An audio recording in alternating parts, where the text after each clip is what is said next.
नमस्कार। बहुत बहुत स्वागत है आप सबका नक्षत्र प्रेडिक्शन में। और आज का ये प्रेडिक्शन है बुध ग्रह के आर्द्रा नक्षत्र की ट्रांजिट के बारे में। 2020 के अंदर ये जुलाई मंथ में आर्द्रा नक्षत्र में भ्रमण करने वाले बुध क्या फल लेके आया है हम सबके लिए, आइए जानते हैं इसके बारे में।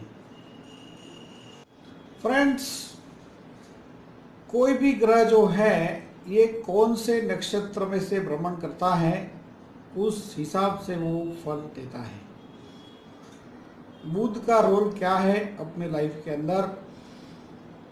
जो बुध है ये हमारे बुद्धि तत्व के ऊपर कंट्रोल रखते हैं, यानी कि लॉजिक, तर्क शक्ति, बुद्धि तत्व, ये सब जो है इसके ऊपर कंट्रोल बुध का है। और बहुत इम्पोर्टेंट बात है कि हमारा माइंड जैसे हमको ऑर्डर करता है इस हिसाब से हम काम करते हैं और इस हिसाब से हमको सफलता और निष्फलता मिलती है। बुध ग्रह का फिजिकल जो कनेक्शन है वो हार्ड कैश से भी है। बैंक में आपका कितना बैलेंस है, हार्ड कैश क्या है, वो भी सब बुध ग्रह कवर करते हैं। बिजनेस, यदि आप स्वतंत्र बिजनेस कर रहे हैं तो आपका जो बिजनेस है, ट्रेडिंग है, वो भी बुध ग्रह कंट्रोल करते हैं। तो बुध का कुंडली में अच्छा होना बहुत ज़रूरी है। और आइए जानते हैं, ये मार्केटिंग के कारक हैं, बैंकिंग के कारक हैं, कॉमर्स के कारक हैं, कंसल्टिंग के कारक हैं। ये बुध ग्रह हम सबको आर्द्रा नक्षत्र में जो ट्रांजिट शुरू होने वाली है 5 जुलाई को रात को 10:05 को ये आर्द्रा नक्षत्र में भ्रमण स्टार्ट करेंगे और आर्द्रा नक्षत्र में रहेंगे 12 जुलाई को सुबह में 8:31 तक, यानी कि एक हफ्ता जैसा जो पीरियड है, 1 वीक, ये बुध आर्द्रा नक्षत्र में क्या फल लेकर आए हैं। तो आर्द्रा नक्षत्र का कैरेक्टर्स बुध का तो हमने आपको बता दिया कि बैंकिंग, कॉमर्स, कंसल्टिंग, मार्केटिंग, पढ़ना, लिखना और सुनना और बोलना, ये सब बुध ग्रह के अंडर में आता है। हम जो यहाँ से बोल रहे हैं, आप जो सुन रहे हैं, ये भी बुध ग्रह के आभारी हैं। आईटी के तमाम सेक्टर बुध ग्रह के अंडर में आते हैं। तमाम प्रकार की बैंक बुध ग्रह के अंडर में आती हैं। बहुत इम्पोर्टेंट रोल है। छोटा ग्रह, बहुत छोटा ग्रह है बुध, लेकिन सबसे ज़्यादा इम्पोर्टेंट इसका है कि ये आपको चाहे तो आसमान में बिठा सकता है और आसमान में बैठे हैं तो बुध खराब है तो रोड पर भी ला सकता है। तो आइए जानते हैं, ये सबसे पहले आर्द्रा नक्षत्र में जो भ्रमण करने वाले हैं उसकी कैरेक्टरिस्टिक क्या है। आर्द्रा नक्षत्र जो है ये नक्षत्र के मालिक राहु हैं। ये जो नक्षत्र है ये मिथुन राशि के अंदर है। इससे पहले जो 2 चरण है वो मृगशिरा के हैं। मिथुन राशि कैसे बनती है? मृगशिरा का 3रा और 4था चरण, आर्द्रा नक्षत्र के 4 चरण और पुनर्वसु नक्षत्र के 3 चरण, ऐसे मिला के मिथुन राशि बनती है। तो आर्द्रा नक्षत्र जो है इस नक्षत्र के मालिक राहु हैं और इस नक्षत्र की शांति के लिए शिव जी की उपासना विशेष महत्वदायी मानी गई है। तो आर्द्रा नक्षत्र की जो अवखड़ा चक्र है वो इस प्रकार है। सबसे पहले तो योनि, प्रेडिक्शन के अंदर योनि का जबरदस्त महत्व है फ्रेंड्स। योनि के बिना कोई प्रेडिक्शन करना एडवाइजेबल नहीं होगा, अदरवाइज आपका प्रेडिक्शन अधूरा रहेगा। क्योंकि जो योनि है ये बहुत पावरफुल कैरेक्टरिस्टिक है नक्षत्र की। और इसकी योनि है स्वान योनि। स्वान माने कुत्ता। स्वान संस्कृत शब्द है, इंग्लिश में डॉग बोलते हैं और हिंदी में इसको कुत्ता बोलते हैं। तो जो स्वान है उसकी कैरेक्टरिस्टिक क्या होगी फ्रेंड्स? तो स्वान जो है ये पर्टिकुलरली हम ऐसे जो स्वान की बात करते हैं जो स्ट्रीट डॉग होते हैं, कि वो अपनी बाउंड्री के अंदर रहते हैं, वो अपनी बाउंड्री को छोड़कर कभी आगे नहीं जाते हैं, अदरवाइज जाते हैं तो दूसरी गली के जो कुत्ते हैं उसको मार देते हैं। तो ये एक कैरेक्टरिस्टिक है कि स्वान आद्रा नक्षत्र जो है एक बाउंड्री के अंदर खेलने वाला नक्षत्र है। और इसका जो गण है ये मनुष्य है। मनुष्य को सबसे प्रिय क्या है फ्रेंड्स? धन, पैसा। तो इस नक्षत्र की ट्रांजिट की वजह से ओवरऑल जो जनमानस है उनकी दौड़ पैसे के पीछे रहेगी और सबके माइंड के अंदर पैसा कहाँ से कमाना है, पैसा कहाँ से कमाना है, ऐसे विचार उनके रहेंगे। और ये इसका जो गण है मनुष्य है इसके कारण है। और जो नाड़ी है ये आद्य नाड़ी है। तो आद्य नाड़ी क्या है? ये आद्य नाड़ी भी जो है वो वायु प्रकोप करने वाली है। तो ओवरऑल सबके जो पेट है उसमें गैस्ट्रिक ट्रबल बढ़ सकता है, क्योंकि सूर्य ऑलरेडी आद्रा नक्षत्र में चल रहे हैं। और हालांकि सूर्य 5 तारीख को ये नक्षत्र परिवर्तन कर जाएंगे और फिर चलेंगे पुनर्वसु नक्षत्र में। लेकिन पुनर्वसु की भी जो नाड़ी है सूर्य की वो भी आद्य नाड़ी है। तो आद्य नाड़ी वायु प्रकोप करने वाली है, तो गैस्ट्रिक ट्रबल बढ़ सकता है। कई कई जगह पे आपको बहुत बड़े साइक्लोन भी आने की संभावना लगती है, दिख सकता है। और शायद ये वेस्टर्न पार्ट के अंदर ज़्यादा पॉसिबल है, वेस्टर्न कंट्रीज के अंदर और इंडिया के अंदर भी जो वेस्ट पार्ट है उसमें होने की पॉसिबिलिटी रहती है। आइए जानते हैं आद्रा नक्षत्र का ये ट्रांजिट प्रत्येक राशि के लिए, प्रत्येक नक्षत्र में जन्मे हुए जातकों के लिए कैसा फल लेकर आया है। सबसे पहले मेष राशि के लिए बात करें तो बुध 3rd हाउस के अंदर है। ब्रदर सिस्टर्स नेबर्स के साथ रिलेशनशिप में तनाव ना बढ़े उसका केयर करना होगा, क्योंकि नक्षत्र बहुत तीखा है। स्वान योनि, स्वान माने कुत्ता, तो बोलने के कारण प्रॉब्लम हो सकता है। Everyone should be take care in speaking. और नक्षत्र शांति के लिए खाने में जो है वो ग्रीन वेजिटेबल्स का प्रयोग ज़्यादा करना है। सफ़ेद तिल और गुड़ की चिक्की खाना है और खिलाना भी है। आद्रा नक्षत्र जो है वो मेष राशि में जन्मे हुए जातकों के लिए, अश्विनी नक्षत्र में जिनका जन्म हुआ है ये जातकों के लिए ये साधक नक्षत्र में है। लेकिन भरणी वाले जातकों के लिए ये प्रत्येरी नक्षत्र है। ओपोजिशन होगा, कहाँ से होगा? आपके भाई बहन से होगा या आपके नेबर्स के साथ होगा। तो कृतिका के लिए एक सेम तारा है तो मध्यम फलदायी है। तो पराक्रम सन में वैसे भी बुध थोड़े शुभ माने जाएंगे, लेकिन भरणी नक्षत्र को छोड़कर। वृषभ राशि वाले जातकों के लिए बुध धन भाव के अंदर है, वाणी के स्थान के अंदर है। वाणी में जितनी मिठास नरमास रखेंगे इतना ही लाभ रहेगा। और वृषभ कृतिका के लिए ये एक सेम तारा है, लेकिन रोहिणी नक्षत्र में जन्मे जातकों के लिए ये विपत नक्षत्र में है। विपत तारा जो है ऑलवेज टेंशन स्ट्रेस क्रिएट करने वाला है। तो कुछ बोलने के कारण, कुछ गड़बड़ होने के कारण वाणी में यदि आप संयम नहीं बरतते हैं तो फैमिली में 100% कुछ ना कुछ कंकास झगड़ा क्रिएट हो सकता है। तो रोहिणी वाले जातक बहुत केयरफुल रहें। जिनका जन्म का सूर्य रोहिणी है या चंद्र रोहिणी है, ये दोनों जातकों को बहुत केयर करना होगा, क्योंकि आपके लिए जो बुध है ये विपद जोन के अंदर है। विपद माने टेंशन।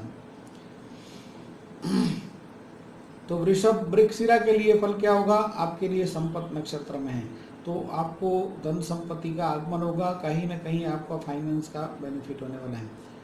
तो ये ट्रांजिट जो है मंगल के तीन नक्षत्र हैं, मृगशिरा, चित्रा, धनिष्ठा, ये तमाम जातकों के लिए आपका अपग्रेडेशन करने वाले हैं, धन संपत्ति में वृद्धि करने वाले हैं, आपकी आइडियोलॉजी में इम्प्रूवमेंट करने वाले हैं। तो ये ट्रांजिट आपके लिए बहुत शुभ है। मृगशिरा के लिए, वृषभ मृगशिरा के लिए धन का आगमन होगा। मिथुन मृगशिरा के लिए पार्टनर से लाभ रहेगा, क्योंकि आपकी राशि के अंदर है। लेकिन जब जब भी चंद्र के ऊपर से जो बुध का भ्रमण होता है तो माइंड का वाइब्रेशन बढ़ जाता है, और ऐसी परिस्थिति में खास करके कोई इम्पोर्टेंट डिसीजन लेने का आता है लाइफ का, तो आपको जल्दबाजी में नहीं लेना चाहिए। मिथुन आद्रा के लिए फल क्या होगा? जन्म नक्षत्र जन्म तारा हमेशा शुभ फल देता है, लेकिन जिनका जन्म का चंद्र आद्रा नक्षत्र में है, ये जातकों का माइंड का वाइब्रेशन थोड़ा ज़्यादा बढ़ सकता है, तो आप सबको बहुत केयरफुल रहना होगा। मिथुन पुनर्वसु के लिए ये अति मित्र नक्षत्र है, लेकिन यहाँ पर योनि दोष जैसा है। एग्जैक्ट योनि दोष नहीं है, लेकिन योनि दोष जैसा है, क्योंकि जो पुनर्वसु की योनि है ये मांजर योनि है। मांजर माने बिल्ली, और इस नक्षत्र की जो योनि है स्वान, स्वान माने कुत्ता। तो आपने कभी देखा है कि कभी कुत्ता बिल्ली को खाने देगा? नहीं देगा ना। तो आपको लगेगा जरूर कि कुछ मिल रहा है, कुछ मिल रहा है, लेकिन उसको आप कैच करने जाओ तो फिर प्रॉब्लम हो सकता है। तो ऐसा कुछ आप महसूस करेंगे। और कर्क पुनर्वसु के लिए जो बुध है वो 12वें स्थान में है। कर्क राशि वाले तमाम जातकों के लिए जो ट्रांजिट है ठीक नहीं है। आप सबके लिए जो ट्रांजिट है वो 12वें स्थान में बुध है। आपका कम्युनिकेशन में बहुत केयरफुल रहना होगा, और ख़ास करके जो बुध है ये आपके पराक्रम स्थान के और 12वें स्थान के मालिक है। तो आपके ब्रदर सिस्टर्स और नेबर्स के साथ रिलेशनशिप में तनाव ना बढ़े, उसका केयर करना होगा।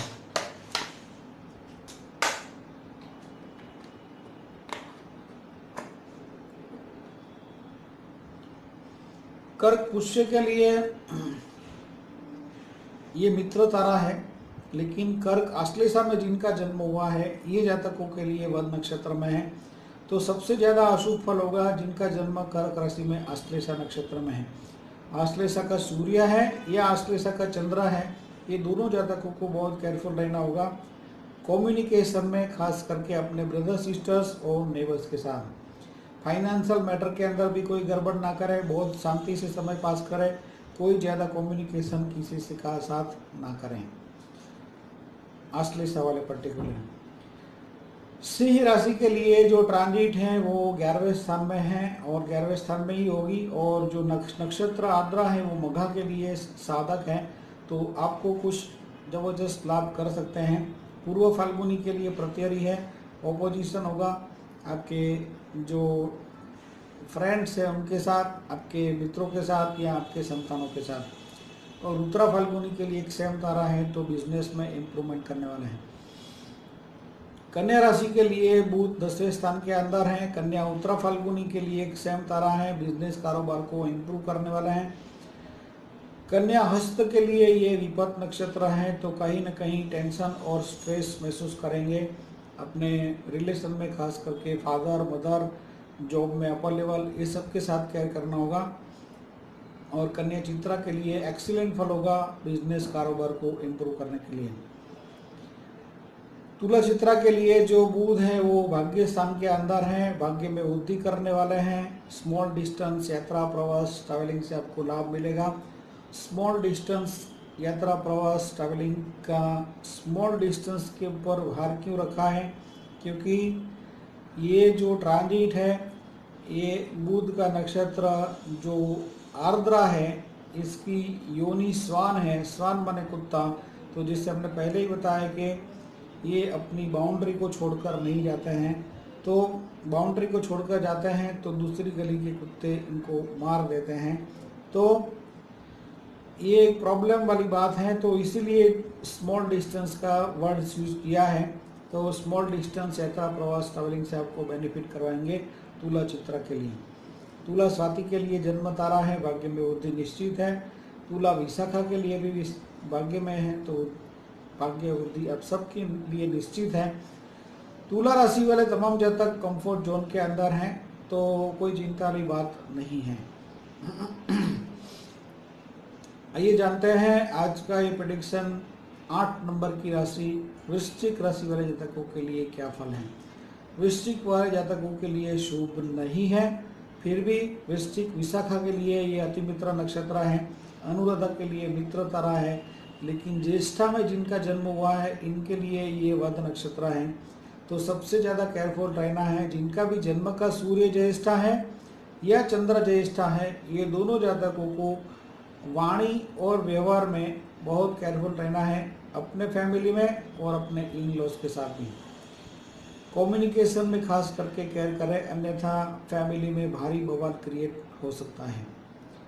धनु राशि 9 नंबर की राशि के लिए जो बुध है वो 7th हाउस में है और 7th हाउस में ही रहने वाले हैं। मूला के लिए साधक नक्षत्र है, तो पब्लिक लाइफ में मान सम्मान प्रतिष्ठा में वृद्धि करने वाले हैं। पूर्वाषाढ़ा के लिए प्रत्यय है, पार्टनर के साथ आपका भारी ओपोजिशन होगा, जमकर ओपोजिशन हो सकता है, तो बहुत केयरफुल रहना है कम्युनिकेशन में अपने पार्टनर के साथ। चाहे चंद्र पूर्वाषाढ़ा है चाहे सूर्य पूर्वाषाढ़ा है, दोनों जातकों को बहुत केयरफुल रहना होगा। ग्रहों का हमारे ऊपर इफेक्ट दो प्रकार से होता है फ्रेंड्स। सूर्य से जो हमारे ऊपर इफेक्ट है वो फिजिकल है, चंद्र से जो हमारे ऊपर इफेक्ट है वो मानसिक है। तो यदि आपके जन्म के सूर्य चंद्र दोनों साथ में हैं, दोनों एक ही नक्षत्र में हैं, तो इस प्रेडिक्शन का आपको बहुत ज़्यादा असर होने वाला है। तो धनु उत्तराषाढ़ा के लिए ये ट्रांजिट क्या होगी, सेम तारा के अंदर होगी, तो पार्टनर से लाभ रहेगा, पब्लिक लाइफ में भी आपका मान सम्मान होगा, तो आपका यश प्रतिष्ठा बढ़ाने वाला होगा। धनु उत्तराषाढ़ा। मकर उत्तराषाढ़ा के लिए जो बुध है वो 6th हाउस के अंदर है। 6th हाउस में बुध जो है वो माइंड का वाइब्रेशन बढ़ाने वाले हैं, और ऐसी परिस्थिति में जो कोई भी इम्पोर्टेंट डिसीजन लेने का आता है तो आपको जल्दबाजी में नहीं लेना चाहिए। फिर भी मकर उत्तराषाढ़ा के लिए एक सेम तारा है, कल्याणकारी है, लेकिन मकर श्रवण के लिए ये विपत नक्षत्र है। तो मकर श्रवण में जिनका जन्म हुआ है ये जातकों को बहुत केयरफुल रहना है। कोई भी इम्पोर्टेंट, क्योंकि एक प्रकार से 6th हाउस जो है द प्लेस ऑफ लॉसेस भी कह सकते हैं, हाड़ का भी स्थान है। तो रिलेशन में अपने मामा मौसी के साथ भी कम्युनिकेशन में केयर करना होगा मकर श्रवणा को। और मकर धनिष्ठा के लिए एब्रॉड कनेक्शन, एब्रॉड रिलेशन से ये लाभ करने वाला है। यदि आप आईटी सेक्टर में हैं, बैंकिंग में हैं, एक्सपोर्ट इंपोर्ट का काम करते हैं, तो आपको एब्रॉड से 110% आपको ये बेनिफिट करने वाला ट्रांजिट रहेगा मकर धनिष्ठा के लिए। कुंभ धनिष्ठा के लिए बुध 5वें स्थान में है और 5वें स्थान में ही रहेंगे। तो संपत नक्षत्र में जो बुध हैं ये इस जन्म के या उस जन्म के जितने भी पुण्य कर्म किए हैं इसका हिसाब करने वाले हैं। इस हिसाब से आपको ये बेनिफिट करने वाले, क्योंकि आपका संपत नक्षत्र है। हालांकि 5वें स्थान में बुध और सूर्य आद्य नाड़ी में होने के कारण खान पान में विशेष केयर करना होगा, अन्यथा पेट में भारी गड़बड़ क्रिएट, वायु प्रकोप बढ़ सकता है। कुंभ सदभिषा के लिए जन्म तारा है तो ठीक है। कुंभ पूर्व भाद्रपद के लिए भी अति मित्र नक्षत्र है, तो कुंभ राशि वाले तमाम जातकों के लिए मित्रों से लाभ करने वाले हैं। संतान रिलेटेड आपके कार्य बनेंगे तो आपके लिए ठीक है। मीन राशि 4थे स्थान में बुध महाधनवान योग करते हैं। मीन पूर्व भाद्रपद के लिए ये अति मित्र नक्षत्र है। उत्तर भाद्रपद के लिए ये मित्र नक्षत्र है, लेकिन मीन रेवती के लिए ये वध नक्षत्र है। तो 4थे स्थान के अंदर वध नक्षत्र में 12 जुलाई तक, 5 से जो 12 जुलाई का पीरियड है, जब तक बुध 4थे स्थान में है, मकान, वाहन, प्रॉपर्टी रिगार्डिंग कोई भी कार्य करना, लेना बेचना एडवाइजेबल नहीं होगा। जिनका जन्म का सूर्य रेवती है या जिनका जन्म का चंद्र रेवती है, ये दोनों जातकों को बहुत केयरफुल रहना है। तो आइए जानते हैं इस बुध के आद्रा नक्षत्र की शांति के लिए क्या करना है। बहुत सिंपल प्रयोग है फ्रेंड्स। फीडिंग टू डॉग्स, कुत्ते को दूध रोटी खिलाना है या दही रोटी खिलाना है इस आद्रा नक्षत्र के बुध की शांति के लिए। आपको खुद को भी खाने में सफ़ेद तिल, गुड़ और उसका प्रयोग करना चाहिए। खाने में हरा वाला सब्जी जो है, ग्रीन वेजिटेबल्स ज़्यादा प्रयोग करें। पेट के अंदर जो गैस्ट्रिक ट्रबल करते हैं ऐसा खाना अवॉइड करें, अन्यथा पेट के अंदर भारी गड़बड़ क्रिएट, वायु प्रकोप बढ़ सकता है। एक लाइक का बटन जरूर बनता है और सोशल मीडिया के माध्यम से इस प्रेडिक्शन को अपने मित्रों के साथ ज़्यादा से ज़्यादा शेयर करें। मिलते हैं एक और नए प्रेडिक्शन में जल्दी। नमस्कार, जय द्वारकाधीश।